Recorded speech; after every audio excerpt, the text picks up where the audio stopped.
ஓ முருகா, வெற்றிவேல் முருகா, வேலுண்டு வினையில்லை, மயிலுண்டு பயமில்லை. என் அன்பு தங்கமே, நீ வாழ வேண்டும் என்று ஆசைப்படும் உன்னுடைய துணையின் வீட்டில் இப்பொழுது உன்னால் ஒரு பிரச்சனை நடந்து கொண்டிருக்கின்றது. என்னால் எதற்காக அப்பா அவர்கள் வீட்டில் பிரச்சனை நடக்கிறது என்று நீ கேட்கின்றாய். உனக்கான உண்மையையும் உனக்கான பதிலையும் உன் அப்பா நான் கூறுகின்றேன். சற்று பொறுமையாக கேள். நீ வாழ வேண்டும் என்று அவருடைய வீட்டில் நினைக்கின்றாய். அவர்கள் அனைவரையும் உனக்கு மிகவும் பிடித்திருக்கின்றது. அதுவும் உன்னவரை உனக்கு மிகவும் பிடித்திருப்பதால் அவர் மீது காதல் வயப்பட்டாய். அவருடைய குணமும் அன்பான மனமும் உன்னை மிகவும் கவர்ந்திருக்கின்றது. எப்படியாவது இவரை திருமணம் செய்து கொண்டு இவருடைய வீட்டில் நான் சந்தோஷமாக அனைவருக்கும் மருமகளாக அல்ல மகளாக வாழ வேண்டும் என்று ஆசைப்பட்டாய்.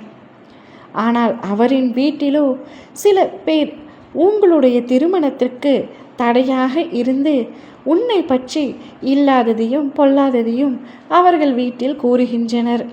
அதை கேட்டுக்கொண்டு அவருடைய குடும்பத்தினர் உன்னவளிடம் சண்டை போடுகின்றனர். அந்த பெண் வேண்டாம், அவரை நீ திருமணம் செய்து கொள்ளக்கூடாது என்று கூறுகின்றனர். ஆனால் உன்னவரோ, உன்னை பற்றி முழுதாக புரிந்தவரோ நீதான் வேண்டும் என்று அவர்களிடத்தில் சண்டை போட்டு கொண்டிருக்கின்றார். இந்த சண்டை பிரச்சனை பலவிதமாக பெரிதாக மாறுகின்றது. இவ்வாறு உன்னை வேண்டாம் என்றும் உன்னவர் நீ வேண்டும் என்றும் ஒருவருக்கொருவர் மாறி மாறி சண்டையிட்டு கொண்டுள்ளனர். இறுதியில் நிச்சயமாக நீ ஆசைப்பட்ட நபருடன் உன்னுடைய திருமணம் நடக்கும். எனவே நீ அதை பற்றி கவலைப்பட தேவையில்லை. திருமணம் என்றால் 1000 பிரச்சனைகள் இருக்கத்தானே செய்யும். அனைத்தையும் தாண்டி நீ உன் துணையுடன் இணையும் அற்புதமான நேரம் வரப்போகின்றது. கூடிய விரைவில் இரு வீட்டார் சம்மதத்துடனும் உன்னுடைய திருமணம் கோலாகலமாக நடைபெறவுள்ளது. அவர் சம்மதிக்கவில்லையே, எப்படி என் திருமணம் நடக்கும் என்ற குழப்பம் உனக்குள் இப்பொழுது இருந்தாலும் அந்த குழப்பம் எல்லாம் இன்னும் சிறிது நேரம் சிறிது காலம் மட்டுமே. அனைவரும் ஒற்றுக்கொண்டு உங்களுடைய திருமணத்தை மனப்பூர்வமாக ஏற்றுக்கொண்டு சந்தோஷமாக நடைபெறும்.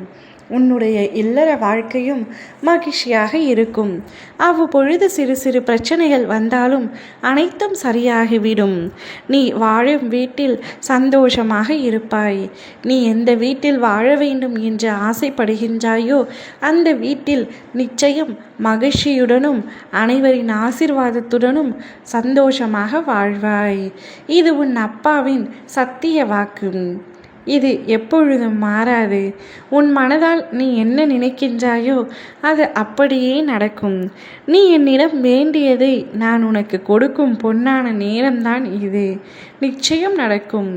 ஓ முருகா, வெற்றிவேல் முருகா.